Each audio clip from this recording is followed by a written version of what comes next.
Hello बच्चों, academic ज्ञान with Saurabh sir YouTube channel पर आपका फिर से हार्दिक स्वागत है। आज हम बात करेंगे क्लास 10 साइंस का चैप्टर नंबर 9 जिसका टाइटल है ग्रेविटेशन। जैसा कि आप बोर्ड पर देख पा रहे हैं, गुरुत्वाकर्षण फिजिक्स का काफ़ी इंटरेस्टिंग चैप्टर है ये, और 11th क्लास में यही चैप्टर तो आपको देखने को मिलेगा। तो इससे हाफ ईयरली क्वेश्चन पेपर में हर साल 4 से 5 नंबर का वेटेज रहता है। तो देखिए, आज स्टार्ट करते हैं बिना किसी देरी के, और अपन स्टेप बाय स्टेप बड़े इजी तरीके से इसको समझेंगे, और उम्मीद करता हूँ आपको समझ में भी आएगा। तो देखें ध्यान से, स्टार्ट करते हैं। ग्रेविटेशन मतलब गुरुत्वाकर्षण। पहले मैं इसको हिंदी मीनिंग इसका समझाऊंगा, उसके बाद इंग्लिश में आपको बताऊंगा। तो इस गुरुत्वाकर्षण शब्द को अगर हम देखें तो इसमें दो वर्ड निकलते हैं बेटा। पहला वर्ड निकलता है गुरुत्व और दूसरा वर्ड निकलता है आकर्षण, तब जाके शब्द बनता है गुरुत्वाकर्षण। अब गुरुत्व का मतलब होता है पृथ्वी, और आकर्षण का मतलब होता है बल। तो पृथ्वी का आकर्षण बल गुरुत्वाकर्षण कहलाता है। क्या बोला? पृथ्वी का आकर्षण बल गुरुत्वाकर्षण कहलाता है। उसके बाद इंग्लिश से देखें तो ग्रेविटेशन मतलब होता है attraction force, attraction force, attraction force of earth, attraction force of earth. पृथ्वी का आकर्षण बल गुरुत्वाकर्षण बल कहलाता है। इंग्लिश में कैसे बोलेंगे? Attraction force of the earth is called gravitation. ठीक है, उम्मीद करता हूं आपको चैप्टर का टाइटल समझ आया होगा। उसके बाद it is explained bye sir Isaac Newton. गुरुत्वाकर्षण को सबसे पहले समझाने वाले जो वैज्ञानिक थे, जो भौतिक वैज्ञानिक थे, उनका नाम था सर आइजक न्यूटन। तो सबसे पहले गुरुत्वाकर्षण को किसने समझाया बेटा? न्यूटन ने समझाया। ठीक है, तो इसको मैं अगर हिंदी में लिखूं तो यह सर आइजक न्यूटन ने समझाया। तो गुरुत्वाकर्षण को किसने समझाया बेटा? सर आइजक न्यूटन ने समझाया। ठीक है, अब उसने क्या बोला अपन रंग में पढ़ेंगे। सबसे पहले दोबारा एक बार, गुरुत्वाकर्षण दो शब्दों से मिलकर बना है, गुरुत्व प्लस आकर्षण। तो पृथ्वी का आकर्षण बल गुरुत्वाकर्षण बल कहलाता है। इंग्लिश में बोले तो attraction force of the earth is called gravitation. ठीक है, and gravitation is explained bye sir Isaac Newton. गुरुत्वाकर्षण को किसने समझाया था? आइजक न्यूटन ने समझाया था। अब इसके बारे में जिस डिटेल में चर्चा करेंगे तो देखें बेटा, सबसे पहले इसमें आता है यूनिवर्सल। हर साल यहां से क्वेश्चन आता है बेटा, universal law of gravitation, universal law of gravitation. Hindi में कहें, हिंदी में कहें बेटा गुरुत्वाकर्षण, गुरुत्वाकर्षण का सार्वत्रिक नियम, गुरुत्वाकर्षण का सार्वत्रिक नियम। ठीक है, यूनिवर्सल लॉ ऑफ ग्रेविटेशन, गुरुत्वाकर्षण का सार्वत्रिक नियम। इसके बारे में अपन बताएं तो देखें, सबसे पहली चीज ध्यान से समझना बेटा, ये कोई एक ऑब्जेक्ट है, ठीक है, जिसका मास m1 है। मास मींस द्रव्यमान। ये कोई ऑब्जेक्ट है, इसका मास m1 है, और ये बेटा अर्थ है। ठीक है, या कोई दूसरा ऑब्जेक्ट मान लो, एक दूसरा ऑब्जेक्ट है जिसका मास m2 है। क्या है? m2। पहला ऑब्जेक्ट मास m1, द्रव्यमान m1, दूसरा ऑब्जेक्ट मास m2। ठीक है, दोनों के बिटवीन, मतलब दोनों के बीच में जो डिस्टेंस है बेटा, वो डिस्टेंस मैंने मान लिया d है। क्या है? d। और दोनों ऑब्जेक्ट के बिटवीन जो बेटा फोर्स है उसको मैंने मान लिया F। क्या मान लिया? F। The force between these two objects is F and the distance between these objects is D. The mass of object first is m1 and the mass of object second is m2। दूसरी object का मास m2 है, पहली object का मास m1 है। ठीक है, हिंदी में द्रव्यमान m1 है पहली वस्तु का और दूसरी वस्तु का m2 है। दोनों के बीच दूरी d है और आकर्षण बल F है। अब इसके बारे में सबसे पहले जो न्यूटन ने बोला था वो क्या था? देखें, न्यूटन स्टेट दैट, न्यूटन ने बोला कि, क्या बोला? सबसे पहली चीज उसने बोली कि attraction force between two object is proportional, attraction force between two object is proportional to the product of their masses, कि दो वस्तुओं के बीच जो आकर्षण बल होता है उनके द्रव्यमानों के गुणनफल के समानुपाती होता है। The attraction force between two object is directly proportional to the product of their masses. Product का मतलब होता है मल्टीप्लाई के बाद जो आंसर आता है। तो अपन बोले कि F प्रोपोर्शनल m1 m2, ये बोला था न्यूटन ने पहला स्टेटमेंट। इसका नाम मैंने दिया इक्वेशन नंबर फर्स्ट। इस स्टेटमेंट फॉर्म में कैसे बोलेंगे? स्टेटमेंट फॉर्म में कैसे बोलेंगे कि force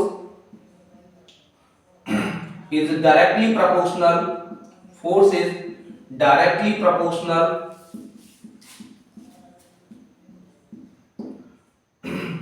to product of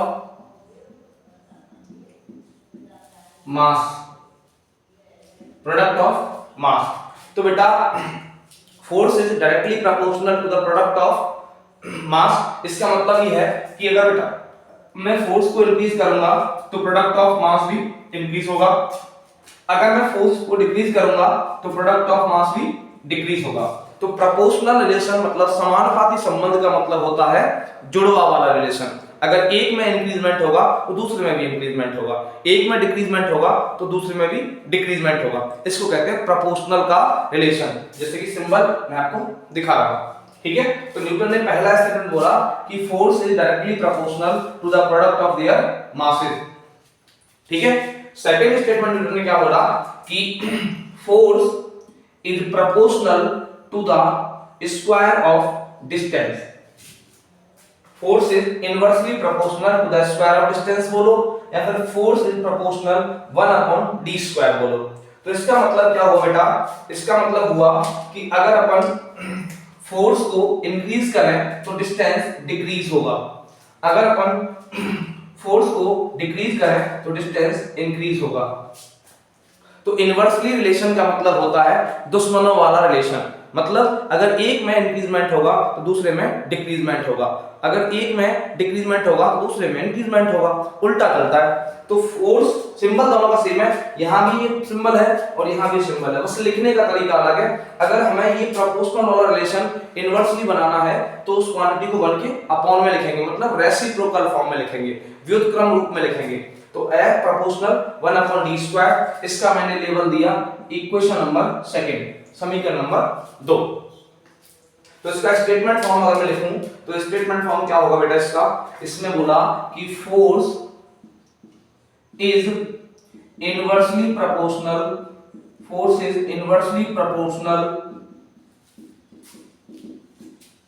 to the square of distance, square of distance. Force is inversely proportional to the square of distance, मतलब दो वस्तुओं के बीच जो आकर्षण बल होता है, जो फोर्स ऑफ अट्रैक्शन होता है, वो उन दोनों वस्तुओं के बीच की दूरी के वर्ग के व्युत्क्रमानुपाती होता है, मतलब स्क्वायर ऑफ डिस्टेंस के इनवर्सली प्रोपोर्शनल होता है। और पहला स्टेटमेंट क्या था कि force is directly proportional to the product of their masses, कि दो वस्तुओं के बीच आकर्षण बल उनके द्रव्यमान के गुणनफल के समानुपाती होता है। आप एक बार इसको देखें, दिख रहा है आपको?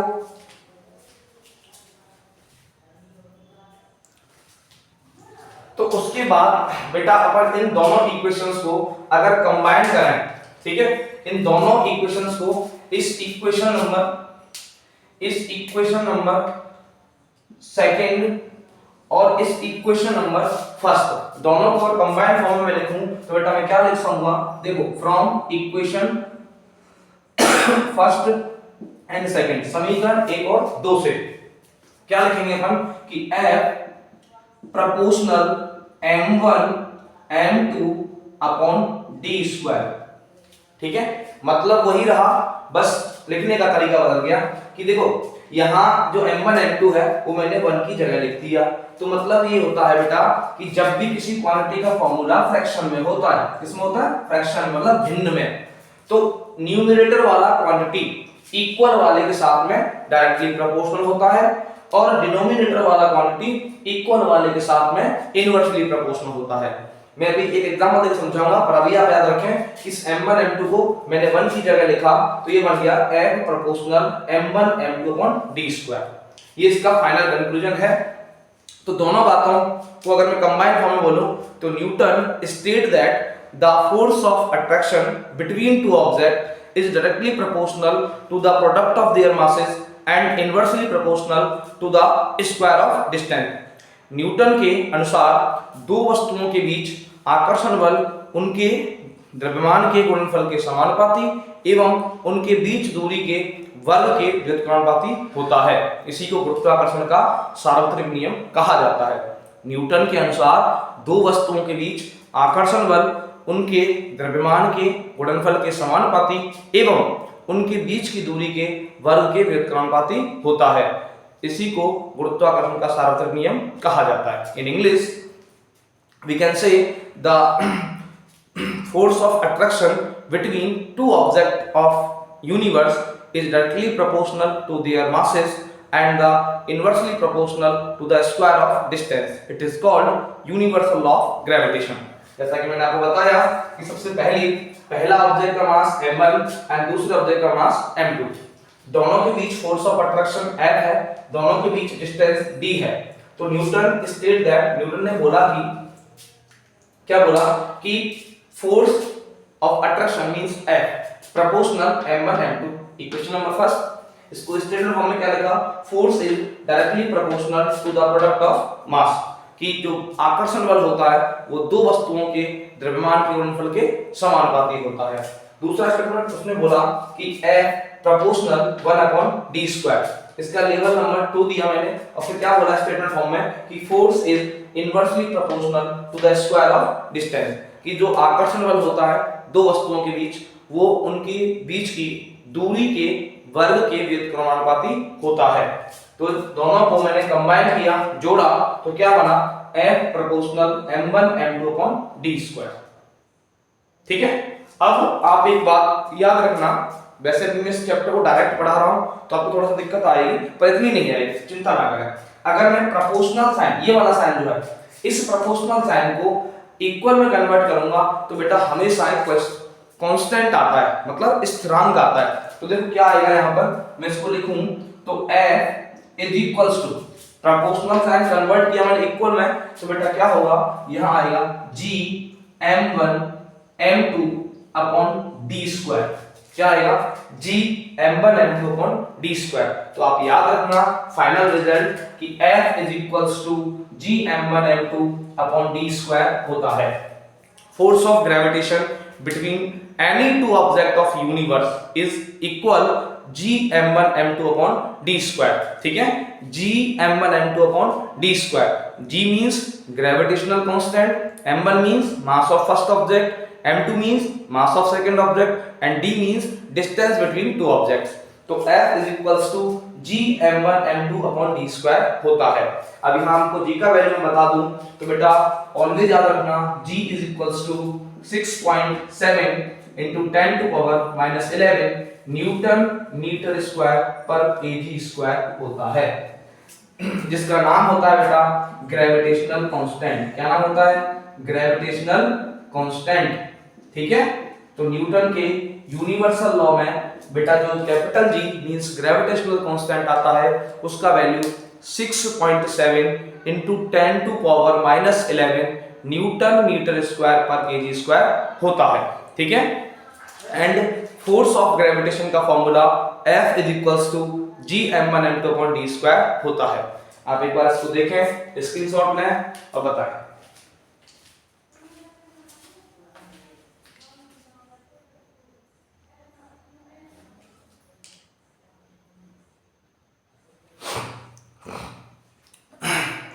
तो बेटा उम्मीद करता हूं आपको ये चीज समझ में आई होगी, ठीक है। अगर फिर भी आपका कोई डाउट है तो आप कमेंट कर सकते हैं, मैं उसको रिसॉल्व करूंगा, ठीक है। आगे देखें, अपन आगे बढ़े इसमें थोड़ा सा, तो देखें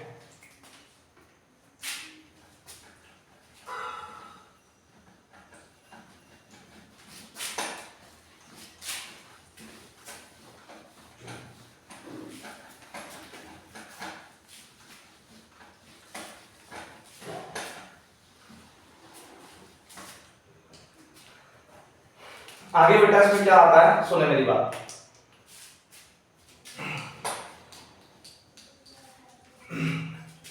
मैं आपको क्वेश्चन बना के समझाऊं। Question number 1, why capital G has unit as newton metre square पर केजी स्क्वायर। आपसे क्वेश्चन आए कि क्यों जी का मात्रक न्यूटन मीटर स्क्वायर पर केजी स्क्वायर होता है, क्यों होता है, ये पूछा जाए। तो आपको कुछ नहीं करना बेटा, सिंपल टर्म्स में आपको लिखना है आंसर। जब लिखोगे कि since we know that F is equals to G m1 m2 upon d square. ये भी पढ़ा हमने कि force of gravitation between two object of universe is G m1 m2 upon d square, है ना। गुरुत्वाकर्षण बल G m1 m2 upon d square होता है, ये हमने पढ़ा है। आगे हम क्या करें बेटा, इसमें अपॉन 1 लगाएं तो क्रॉस मल्टीप्लाई करेंगे बेटा। क्रॉस मल्टीप्लाई करने के बाद क्या होगा, देखें आप, क्रॉस मल्टीप्लाई करने के बाद ये बन जाएगा बेटा f इंटू डी स्क्वायर हुआ, तो f d square is equals to G m1 m2 बनेगा या नहीं बनेगा। आप बोलोगे सर जी बनेगा। अगर मैं यहां से G का वैल्यू निकालूं तो बेटा m1 m2 कहां जाएगा, डिवाइड में, तो क्या होगा, ये बन जाएगा बेटा f d square upon m1 m2 is equal G, that's it. तो G का फॉर्मूला क्या बन गया, f d square upon m1 m2, ठीक है। अब यहां से बेटा यूनिट की अगर अपन बात करें तो मैं आपको समझाऊं, ध्यान देना। मैंने बोला यूनिट, तो बेटा F मींस फोर्स होता है, और फोर्स किसी भी टाइप का हो उसका यूनिट ऑलवेज न्यूटन होता है। तो यहाँ पर फोर्स का यूनिट क्या बना, न्यूटन। क्या बना, न्यूटन। के सिंबल क्या होगा, N। चलो मैं पूरा लिखता हूं, न्यूटन। और बेटा d मतलब डिस्टेंस है, दूरी है, दूरी का यूनिट क्या होता है, मीटर, ठीक है। तो मीटर लिखा मैंने, और बेटा इस पे स्क्वायर लगा हुआ है तो यहां भी स्क्वायर लगा दिया। अपॉन लगा हुआ है तो बेटा अपॉन लगा दिया। और m1 क्या है, मास, और m2 भी क्या है, मास। और मास का मींस द्रव्यमान का यूनिट मतलब मात्रक क्या होता है, केजी मतलब किलोग्राम। तो यहाँ क्या होगा बेटा, केजी इस मास का और केजी इस मास का, तो KG into KG, KG square. Yes और नो, आप कहोगे सर जी हाँ। अब इसको सिंबल फॉर्म में मैं थोड़ा सा लिख लूं, तो बेटा सिंबल फॉर्म में इस वाली बात को क्या लिख सकता हूं, newton metre square upon KG square. Hence we can say that the unit of capital G means gravitational constant is Newton meter square per kg square, and the value of capital G is 6.7 into 10 to power minus 11, ठीक है। तो universal law of gravitation का मैं statement एक बार बोलूं कि according to universal law of gravitation the force of attraction between two objects of universe is directly proportional to the product of their masses and inversely proportional to the square of distance. It is called universal law of gravitation. गुरुत्वाकर्षण के सार्वत्रिक नियम अनुसार दो वस्तुओं के बीच आकर्षण बल उनकी दूरी के वर्ग के व्युत्क्रमानुपाती एवं उनके द्रव्यमानों के गुणनफल के समानुपाती होता है। इसी को गुरुत्वाकर्षण का सार्वत्रिक नियम कहा जाता है। अब इसको एक बार लिख के बता दूं आपको, the force of attraction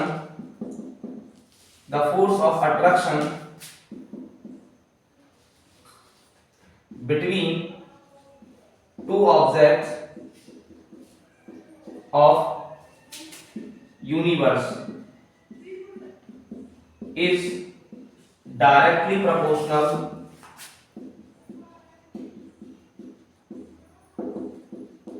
to the product of their mass and inversely proportional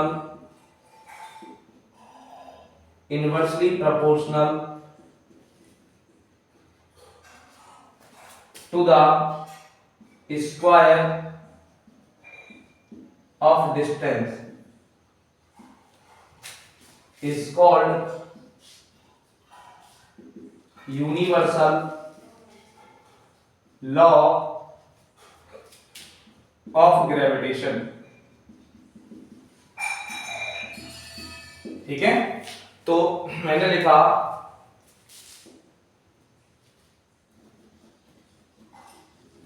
कुछ लोगों को वहां बोला दिमाग में सही हमने लिखा नहीं, तो देखो मैंने लिख दिया force of attraction between two object of universe is directly proportional to the product of their mass and inversely proportional to the square of distance is called universal law of gravitation. ठीक है, तो इसका question solve है।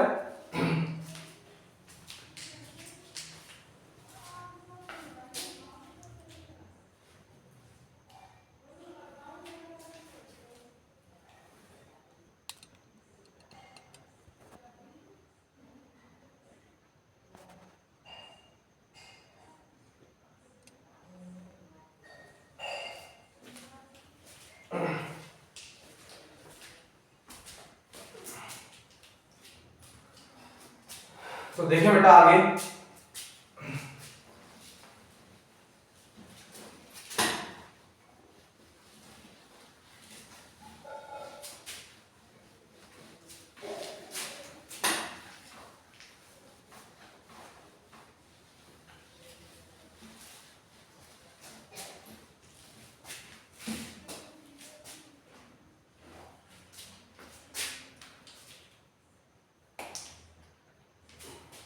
सबसे पहली चीज इसमें आपको पढ़ना है इंपॉर्टेंस ऑफ ग्रेविटेशनल फोर्स, गुरुत्वाकर्षण बल के महत्व। गुरुत्वाकर्षण बल का महत्व ये आपको पढ़ना है बेटा। तो सबसे पहली चीज जो ग्रेविटेशनल फोर्स है वो कहां कहां काम आता है बेटा मैं बता दूं। सबसे पहला जो पॉइंट है इसका, सबसे पहली चीज है it bind us to the earth. मतलब हिंदी में यह पृथ्वी से हमें जोड़ता है। बेटा हम पृथ्वी पर चल पा रहे हैं, खड़े हो पा रहे हैं, ये किसकी वजह से होता है? फोर्स ऑफ ग्रेविटेशन की वजह से होता है। ठीक है, दूसरा अगर इसमें हम देखें तो दूसरा है बेटा moon revolve around the earth due to this. क्या हिंदी है बेटा इसकी? चंद्रमा गुरुत्वाकर्षण के कारण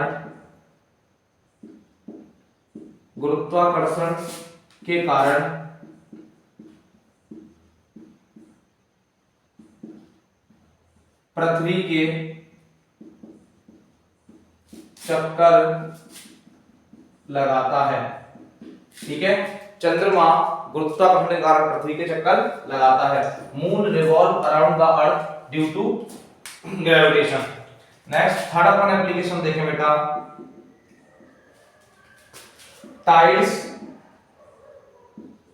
are formed due to this। Hindi में इसके कारण समुद्री लहरें बनती हैं। बेटा जो टाइड्स फॉर्म होती हैं वो due to gravitational force form होती हैं, समुद्री लहरें गुरुत्वाकर्षण के कारण बनती हैं। उसके बाद नंबर 4 अपन बात करें तो नंबर 4 पे आता है बेटा motion of planets, motion of planets ग्रहों की गति, motion of planets around the earth, पृथ्वी के चारों तरफ, ड्यू टू दिस, मतलब पृथ्वी के चारों ओर ग्रहों की गति, पृथ्वी के चारों ओर ग्रहों की गति गुरुत्वाकर्षण के कारण होती है। पृथ्वी के चारों तरफ गुरुत्वाकर्षण के कारण ग्रहों की गति होती है। तो आज की क्लास में इतना ही, आगे अपन कल का जो टॉपिक है कल करेंगे। तो उम्मीद करता हूं आज जो आपको समझाया, फोर्स ऑफ ग्रेविटेशन, गुरुत्वाकर्षण बल, मीनिंग ऑफ ग्रेविटेशन, गुरुत्वाकर्षण का अर्थ, ये सारी चीजें हमें समझाई। And final result we get that, जो अंत में हमने परिणाम प्राप्त किया वो ये था कि F is equal Gm1m2 upon d²। It means force of gravitation is equal to Gm1m2 upon d², where G is gravitational constant, that's value is 6.7 into 10 to power minus 11 newton metre square पर kg²। तो capital G का value बेटा always याद रखना 6.7 into 10 to power minus 11 newton metre square पर kg², where F means gravitational force, G means gravitational constant, m1 means mass of first object, m2 means mass of second object, and d means distance between object। तो force of gravitation is applied to the all object of universe। गुरुत्वाकर्षण बल ब्रह्मांड की सभी वस्तुओं पर लागू होता है। ठीक है, तो इसी के साथ आज की क्लास को मैं यहीं विराम देता हूं। आगे अपन force of gravitation means F is equal Gm1m2 upon d² पर न्यूमेरिकल्स मींस आंकिक प्रश्न कल करेंगे।